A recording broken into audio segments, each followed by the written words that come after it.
చూసుకుంటే ఈ రాహుల్ గాంధీ పప్పు శక్తితోనే ఫైట్ చేస్తా, శక్తిని ఓడించడం ఆమె ధ్యేయం అని చెప్పి బహిరంగంగా ఒక స్పీచ్ లో చెప్తే ఎంత ధైర్యంగా.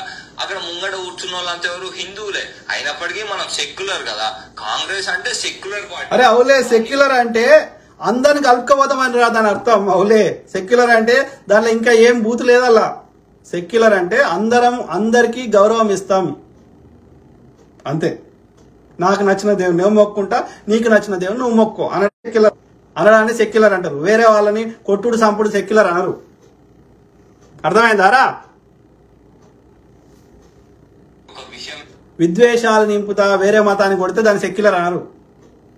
సెక్యులర్ అంటే అందరినీ గౌరవిస్తామంటారు. ఇదే చెప్తుంది ఐందవ ధర్మము, హిందూ ధర్మం ఇదే చెప్తుంది. బాపనోడు చెప్పేది వేరే ధర్మం.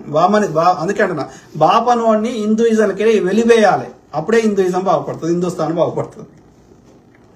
కాంగ్రెస్ పార్టీలో ఉన్న పెద్ద జోక్ చెప్పాలంటే బాపనోళ్ళని అంటరానిగా చూడాలి, బాపనోళ్ళని హిందూయిజంకి వెలివేయాలి, అప్పుడే హిందుస్థాన్ బాగుపడుతుంది, హిందూయిజం బాగుపడుతుంది, మూలవాసులు బాగుపడతారు, శూద్రులు బాగుపడతారు, 99% మంది బాగుపడతారు. ఆ 1% ఉన్న బాపనోళ్ళని వెలివేయాలి, అంటరాని వారిగా చూడాలి, గుళ్ళలకెళ్ళి వాళ్ళని పూజారులుగా తొలగించాలి, అప్పుడే హిందుస్థాన్ బాగుపడుతుంది, హిందూయిజం బాగుపడుతుంది.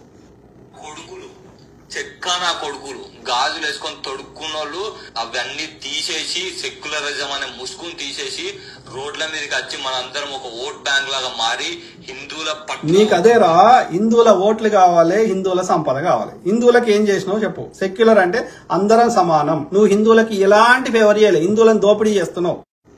అందుకే నేనేమంటా, బీజేపీ ఆర్ఎస్ఎస్ వాళ్ళు హిందూ ద్రోహులు. మేము నిజమైన హిందువులము.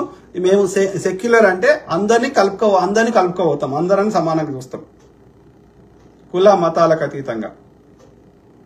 సింపుల్. నువ్వు హిందూ ద్రోహివి.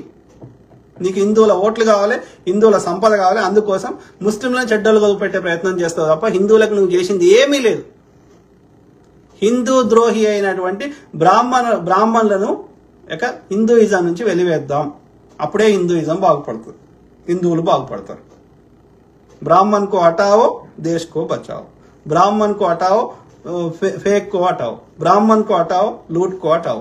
ब्राह्मण को हटाओ, हिंदुइज्म को बचाओ.